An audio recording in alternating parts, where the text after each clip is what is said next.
Good morning. Good morning, guys. Yeah, Hey. I will say this about Wayland and George. They're probably in the same place, and we won't go there. Yeah. Let's put it that way. Right, yeah. They're probably are. Max, what do you think about Stewart Corman? Court storming. Are you for it or against it? I understand it. Let's put it that way, Barry. I do understand it. And same thing with the field. I think that on the football field, it's a lot more dangerous because if you try to tear down the goalpost, somebody's going to get hit on the head. I know that. But basketball, you don't see them jumping up occasionally try to cut the net down, but not too often. Vanderbilt got him a pretty good $100,000 fine. Where does that $100,000 go? Like, where does it go? It goes to the SEC. I don't think that's redistributed. I think that goes into a fund. Max, here it is, Max. Hey, everybody's getting $23 million this year. Vanderbilt, we had to take $100,000 out of your $23 million. Like, big freaking deal. But if you want to stop it, I've already said, if you come on the court and you don't have a credential, you're going to jail. Dad said they don't have a paddy wagon big enough to get them out there. But if I was going to jail, I ain't coming on the court. I don't want to go to jail. No, but guys, let me tell you, they don't have enough. Vanderbilt's one thing. But they beat Kentucky, and I know Kentucky's got the great legacy, but Kentucky's not the Kentucky we've known in the past. They're not the Kentucky from last year. Yeah. So, maybe that's the show of support for their basketball program because, they may be a little shaky at the coaching level right now. I don't know. Barry, Max, on the quarterback situation at Alabama, you've got one kid who has played, Cooper Bateman. You've got one kid, for whatever reason, Blake Barnett, everybody wants to start for some cotton-picking reason. That's all I've heard. You take the spring and try to decide who your best players. I think regardless of what your decision is, that the guy who has started a game or two will be the starter. He may not be the starter for long, but I think that Cooper Bateman would be the starter when they open up against Southern Cal. I think that's the premise that they'll use, Coach. But just go back 2 years ago when Blake Sims, and I don't know where you were there watching. I was at that spring game. He threw 4 or 5 picks in that game, and I'll be honest with you, I didn't think he had a snowball's chance to make the starting team. And what they come away with 12, 13 ball games with. Okay. So they did a great job, and I know Coach Saban, and I don't blame him for that. Is that experience at that position means so much. But, Jay Cope came in there, and he wasn't the greatest thing either, but they win a championship with him. So, they got some talented people. And once they get by Southern Cal, you look at that student, they got time to develop somebody in game-like situation. But I tend to agree, if that's the options that they'll have, they'll go with somebody that's had a little game experience as opposed to somebody that had. Okay. All right. Okay, I think we got Auburn starting today, spring practice. I think I asked you this, last week, but kind of, talk about what do you want to get out of spring practice? How many days do they really get? Can they be in pads? How many days? What do you really want to get out of spring practice? Because it's getting ready to start now. It seems like it's the biggest thing in the SEC. Well, certainly Auburn's they've got some things they got to work through. And I've said from day one that the first thing they had to do is find some players on the defensive side. And that's the thing. I can go back. If I was the Auburn coaching staff, I'd like to have it like it used to be, where it wasn't restricted on time. When I first went to tour with Billy Atkins and them back in the '60s, we started in January with about 150, 200 kids, and we had 40 scholarships. We were in Division II. We had 40 scholarships, and Billy would tell them, says, guys, the last 40 that's standing in August get the scholarships. And that's the way we did it. And we worked out 4 days a week for about 6 months. But that was in then and now. They've got to find some players there. They got to find some guys on there. And certainly the contact time is very important for them. I think they get 15 days to really hit. Now, they want to. Most of them don't do that anymore. They do a lot of teaching. They do a lot of skill work, and they have to do that. I know to get those kids there. But the programs have changed so much now. Because, they stay in school 12 months a year. They work out in the weight room. The strength and conditioning coach, to me, is the most important guy past the head coach on the staff because he's got access to those kids the year round. So you better have somebody there that can run the drills and, understand X's and O's as well as work them out in the weight room. So, what they're looking for, they got to find them a quarterback without a doubt. got to find some offensive linemen, and they got 1 or 2 defensive players, and that's all they got, and they got 4 or 5 new defensive coaches overall. So Gus has got a big challenge up over the next 2 or 3 weeks. I've always thought in the spring, I want to get your take on this, and you may tell me I'm crazy, but I always thought you should be able to play at the end of the spring, play a closed scrimmage with somebody. So maybe Alabama would play Southern Miss and let those guys get in there and, and let Alabama look at the guys probably that haven't really had game action. I'm not talking about sell tickets and bring the fans and all those kind of things, but have a closed scrimmage in there where those guys can actually play against somebody that's got a game plan against them, trying to scheme to really see what you got. To me, that would be a much better way than having a stinking spring game that nobody really wants to watch anyway. I don't think there's any doubt about that, and I'm surprised it hadn't come about, to tell you the truth. Kids get tired of hitting on each other. They want somebody new and different and fresh, and it's been proposed for a long time there to have something like that, and even to the point where they opened it up, they did away. Maybe they restricted the kicking game. Maybe they didn't kick off. Maybe they did the high. The high injury drills, they kept those out. But I think that's I'm surprised it hadn't come about. I'd be all for that in a heartbeat, and I think most coaches would as well. Is the situation that they're having with the female problem at Tennessee?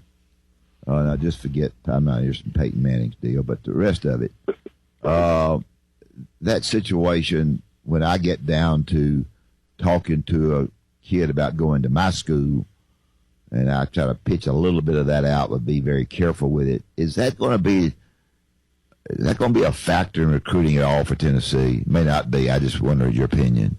Coach, I think it is. I think it's a certain degree that Coach Jones, that staff has got to overcome that. And I don't know how do you do that? You got to project an image out there. And as they were starting to clean that up just a little bit, what do they do? They have a couple of guys that are now accused of raping a student. So I mean, it just looks like they take 1 step forward and 2 back. But no, I don't think there's any doubt, and it's going to be used against them. We know that it's too competitive not to. And on top of that, coming into this year, Tennessee's projected to win the East. So I mean, they got a lot of things riding on the way they handle that right now. So I don't have the answer for it as far as the way it's going to end up. But see, if Butch had won 10-11 last year, then I think he might have. But remember, guys, I'm going to tell you about 4 ball games, and 3 of those lost on the sideline. That was some critical mistakes in time management and game management in that thing that they had the lead and they lost. So that doesn't bode well on top of all the other potential problems you've got. Max, I want to ask you, Alabama had a big junior day this weekend, a lot going on. So they bring these guys in as juniors. Now, these guys, a lot of them haven't fully developed as to what they're going to be, so a lot of it's speculation. But Alabama's program's at the point to where if you offer, there's a good chance the kid's going to say yes right then. So I think they have to be real careful. You can't give out those scholarships. Mississippi State could offer 100 kids right now. They're probably not going to say yes right now, but Alabama, they might. How difficult is that to weed through that and know which ones do you really want to lay the offer on? We think they offered one kid, I'm not going to say his name, this past weekend, and he said yes right away, and it almost took Nick Saban back, did we do the right thing there? And I'm not speaking, I don't know that happened 100%, but just talk about that, how difficult, when your program's going like that, how careful you got to be in offering out these scholarships. Here's the difference, Barry. Coach Saban's got 15, 20 guys that, not on the field guys that are just analysts per se. And when they do, and they've already well put it, here's what you can't do. You can't offer somebody that you have some doubt about. I mean, if you do it, and I know that that's been done before, but 99% of the guys that did that in programs like in Alabama, they clarified that, guys, you're number 3 on our list. We're going to offer you, but here's the 2 others that are ahead of you. We may have to end up taking them. So that's where the gray shirting comes in, or the prediction of gray shirting. Let me just tell you this too, guys. Never, in my experience, never was the gray shirt or the reduction of a scholarship or pulling the scholarship was ever a surprise. The media likes to make a big surprise out of that. Some high school coaches like to do that. But I'm telling you, if the guys come from a quality program, and Alabama's certainly that, those guys have already been told that that's a possibility. That's why you don't get much backlash after it's all said and done. So take that out of the equation. When they come in and offer the juniors, they pretty well know that they're going to play, and they know that there's room. Now some are 6'3", 230 guys that they want to project as a 280 guy. They're going to say, yeah, we're going to take you, but you're going to redshirt a year. That system is so refined. There's not many mistakes on that. I mean, there's no guarantee, because you don't know what's going to happen emotionally to them. You hope the academics are going to stay okay. There's several things, that could happen. But when you use the best information you have available when you have a junior day and you start offering scholarships. But it's totally different, like for Mississippi State, right? I mean, they bring in, they almost have to offer these guys, sure. Where they can say, well, Mississippi State, you'll hear this all the time. Mississippi State was the first one to ever offer me. They almost have to throw out as many scholarships as they can because they're not going to gobble them up. Is that not right? That's you're right there. And again, their selection process, they can go after those top guys, but when it comes down to in Alabama, Texas, and Mississippi State, odds are that Mississippi State's not going to get the kid. So they know that. But if there will be a few along the way that would use just that premise that you just gave there and say, hey, they followed me from the 10th grade on. They stayed with me. They offered me. I feel comfortable on that campus. I feel good with the coaching staff. I'm going to Mississippi State. Some will do that. Sometimes you don't know why. Then you got the other that have allegiance to that particular school, that it don't matter who offers them, they go to that school anyway. We have a team in the league in Texas A&M who has the most money of anybody in the country. Anybody, I don't care who it is. That Texas, all of them. They got more money than anybody in the world. They got all the money, and they are surrounded by a lot of players. Yep. And the expectations are very high because he was in Houston and did a good job there and moved on. How much? Where is their program? I know quarterbacks. Where is their program right now? And are they going to kind of get that thing straightened out? Coach, they're in the middle of the pack in the West right now. And it's two things, I think. One is the game has somewhat changed, and Kevin Sumlin's kind of adjusted to that.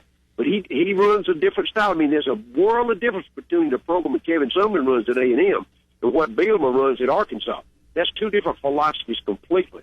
So I think, regardless of the number of players out there, and I say Sumlin's in a position, because of the style of play that he recruits to, that 99% of the players in Texas run that system already. So, unless they make critical mistakes in the evaluation of the process, in evaluation, then, I don't see how they can't make a run for the championship, but they hadn't yet. So I would say to you that, sometimes that, you get overly excited about a player that doesn't pan out. You make some bad choices along the way. There's several reasons why that hasn't worked out yet. Sometimes it's the coaching staff per se. Sometimes it's the kid themselves and the family members that get involved. There's several reasons why, and you've been on the road dealing with that, and I know you know what I'm talking about. The fact is, though, there is no excuse, in my opinion, why that program's not at the top. But you know what? They ain't never been at the top. There's some programs that just, can't get there, or if they get there once, they can't stay there. There's one great example that they haven't been there, and certainly have never maintained that level of excellence. We've got Kentucky and Vanderbilt. I think the guy at Vanderbilt's a pretty good football coach. I think Barry laughs at me, but I think he is. Who just cannot get anywhere. We've got Missouri, who we don't appreciate. They've been to Atlanta twice, and we don't appreciate them for whatever reason. Yep. Maybe they're too far from Tupelo. I don't know. But that is true. Yes. But they're going through a new coach, defensive coordinator.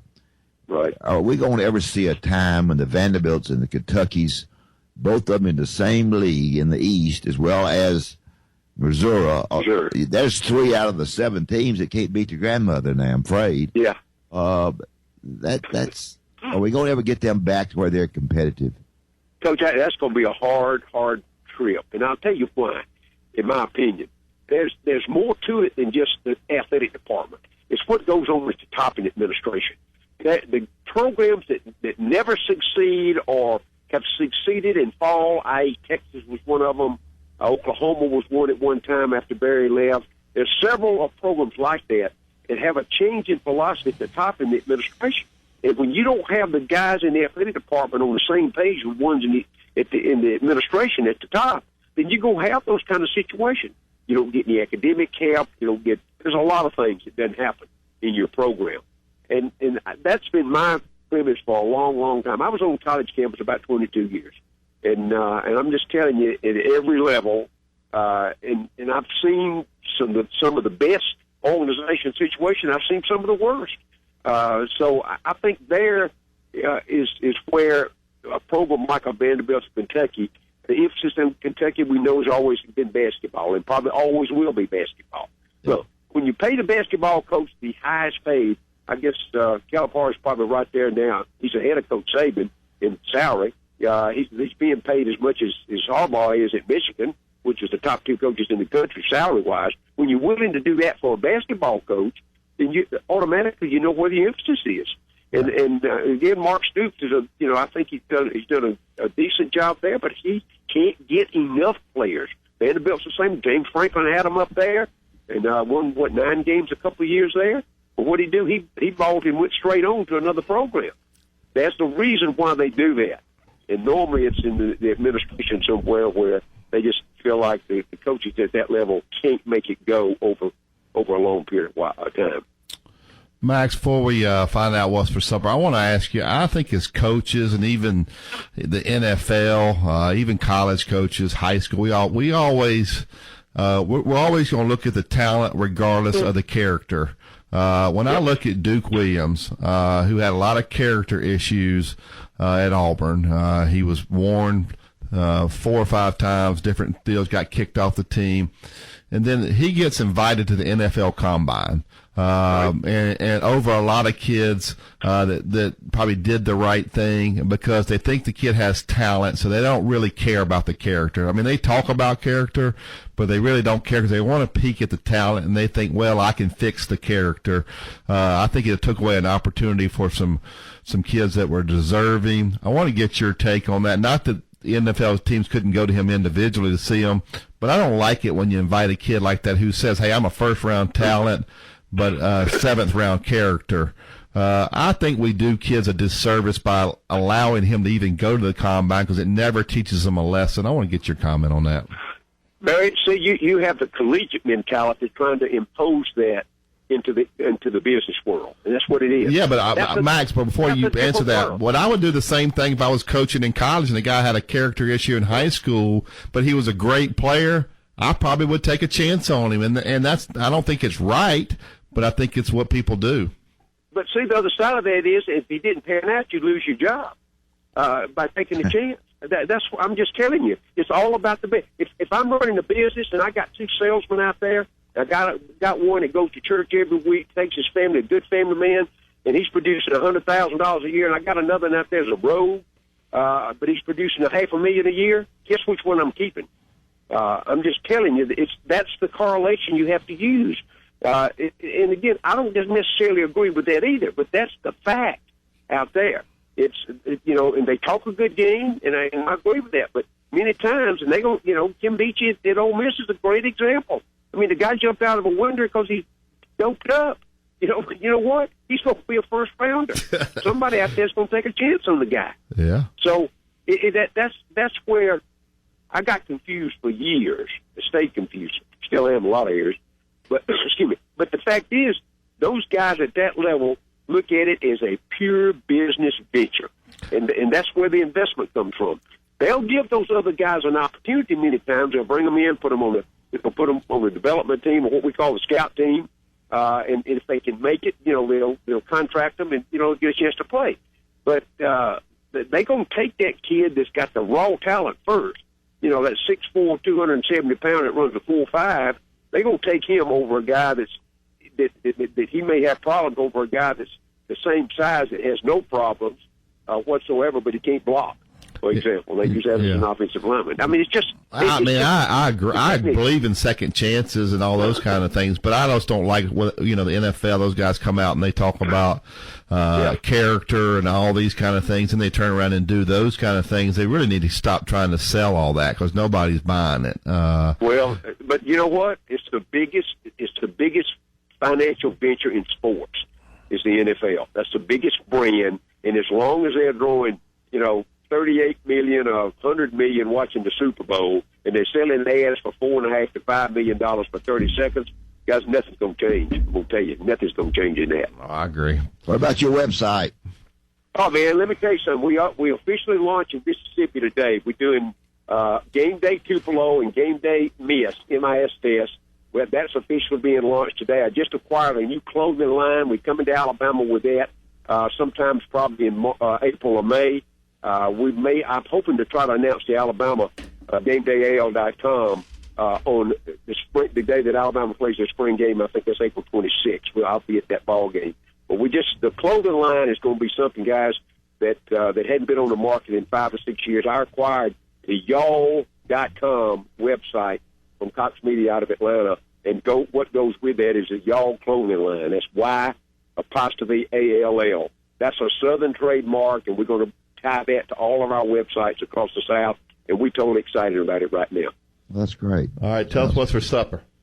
Oh, man, let me tell you something. I cooked a chicken pot pie last night. I mean, you talking about I started with boiling the chicken and deboning it, using the broth right there, added the vegetables to it. Then I put it in a pie crust, and I stick it back in the oven to cook it, and that worked out very well. I got a casserole. That's what it is. It's like a French fry casserole.